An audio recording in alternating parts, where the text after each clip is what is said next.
But yeah, let's, like I said in the beginning, we are going to do a little throwback to the first 10 years. So already 10 years that we've been doing this. I mean, not 10 years, but you understand what I mean. Um, 11 contests so far. We had some couple of different winners. We have a lot to say about it. Maybe I also going to ask you what's your favorite countries and songs. But just a little recap so far. We have one thing that I like doing this is in the evolution of Eurovision. You can already see some progress in these last couple of years. We had a rough years. Every year we were like, "Ooh, this year is worse than the previous. This year is worse than the previous." And now we are finally starting to like, okay, 66 is a very good year, maybe one of the best.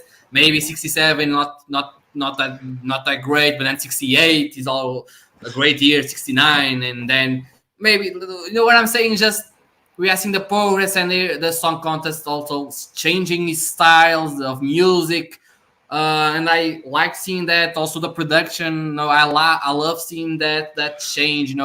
Obviously the times are changing always, and Eurovision has to stay relevant all the time, and it's great to see. The first few years were a little rough, like I said. A lot of ballads. I like ballads, but in so many of them, until we saw like a pop song winning, only 65 with População, and it took almost 10 years for that. I mean, there's a couple of songs that you can call it pop, but it's not the same as População. And that's, what I'm saying is you can already see pop songs, a new trend in Eurovision. By the end of the 60s, you have a more, the jurors tend to like young girls, not in a bad way, I think. You can see what's her name? Giglioga, I don't know how to pronounce, but Italy in 64 with a 14-year-old, then Francis Gall with 19. Sandy Shaw is also very young, you can also 68, Maciel. So you can see a new trend in Eurovision, seeing that, duets started to appear a couple of years ago when you have a lot of duets here and there. But yeah, that's my recap for the 10 years. I would say also French, the language French has been dominating a little bit the Eurovision so far. Also the United Kingdom, those two countries. I mean, the language French and the country United Kingdom has been the core dominating of Eurovision. A little bit also the Netherlands in the beginning. Yeah. You want to say anything about it? Then the first 10 years, your opinion. What do you have to say about it? So yeah, most of these weeks I was like, why are we doing this? It wasn't a bit of a homework. I was like, I could be watching movies, I could be doing fun stuff, and I'm watching random. But I do think this is an interesting thing to research, because this is a window to the way things were, the trends, the way what people like it at that time. So I don't think the Eurovision tells a story, and it's an interesting story for me. So yeah, this is I'm really interested in that way, in the capturing the trends, understanding what the people gravitated towards the type of songs. And as you said, there's an evolution. There's really an evolution, and we are entering in the most fun. And I don't have a problem with ballads, because that's not the problem of those songs. Those songs were not ballads. Those songs were poor constructed, dull, boring ballads. That was the main problem, because there's very beautiful ballads. Salvador Sobral. So yeah, there's a yeah, and it's very fun to see these things in a contest. because I don't know how involved in Eurovision was your family, Fábio querido. Because mine was very in the Portuguese Festival da Canção song festival. So people were really cheering for this song. So when I was little, I was sleeping to Soft Sol Sol and another classic songs. But I never had the context, and most of these people that talked about, oh, we finished last, so they gave us 0 points. There was a very famous thing that people talk about when they talk about Eurovision, but that's very interesting to see in a contest. So I'm looking forward to understand if there was a reason for us to be so much in the last place. So yeah, there's the political reason that I never thought about, and I don't think people do really think about when they talk about this stuff.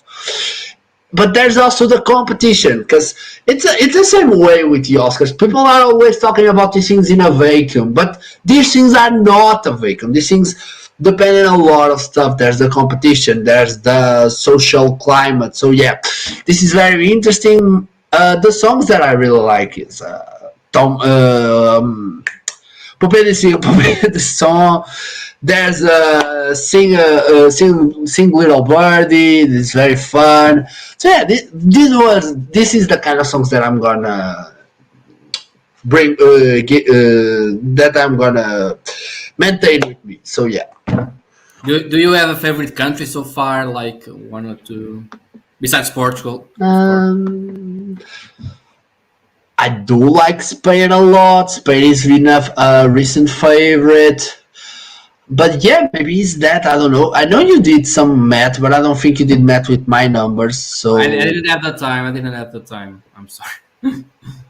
so yeah, I don't know how my maybe you can do math with numbers next week. So yeah.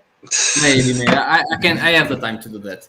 But yeah, I let me just say a couple of songs that I remember, and I still sing it some from time to time. You know, from the first year, I think people don't really talk that much about the first Eurovision, but it's still one of my favorites. The first one, it's 56, and maybe I have to kind of revisit the first 3 years because I wasn't really in a mood already.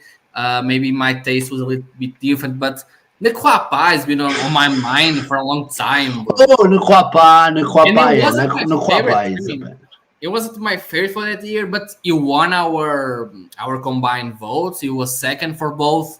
But yeah, that song is on my mind. Arcade. It was the arcade of our first Eurovision. Yeah. I have others. I have now from my mind the Sing Little Birdie from the United Kingdom. I have Tom Pilliby from France a couple of years ago, in '96. Yes, I have no, like that. I've been listening to that song the whole week. You know, you talk about how you're going to listen Poupée de Cire, Poupée de Son the whole week, and I was like, yeah, maybe me too. But then I just been listening to Nonoleta the whole week. Italy 64. You know that I had Noloeta on my mind the whole time you were talking about. I was like Noloeta, Noloeta. Then of course in I went on to yeah. I went on to search the Georgina, not Georgina. What's the name of the person? Gigliotta? Something like that. You said she performed last year, so I went on to listen to that. I was like, did I really like this song? Because she's a little boring on stage now. She remember me of our own Lotta Lee. So yeah, but she's the song is very good, and I do like this song. But yeah. Poupée de Cire, Poupée de Son. And Poupée de Cire, Poupée de Son to finish, that would be 5 of my favorite songs that Giorgio from Lisa and 59, also one of my favorite songs. Oh yeah, I do Volare, like Giorgio. Yep. Obviously. Volare is also a classic. So yeah, that's some of my favorite songs from these 10 years. But then the countries, I did math. So I saw the average. The average, I'm going to be quick because we don't have that much much time. But yeah, my first place is Ireland because there's only one participation. It was my third place in that year, so I don't really count. But then the United Kingdom, France, Italy, and Monaco is some of my favorite years. I have Yugoslavia is my worst year, and Portugal following Yugoslavia in 17th place. So there's some of my favorite countries, and not so much favorite country. But yeah, Italy. I mean, I always talk about Italy. So yeah, I know that United Kingdom always bringing some catchy, fun stuff. I really like it. And France, I think they're one of the powerhouses of Eurovision in its first 10 years. Yeah. And then I also have Monaco. Monaco is there for some reason. I don't pay that much attention, but I really like it. Yeah, that's it.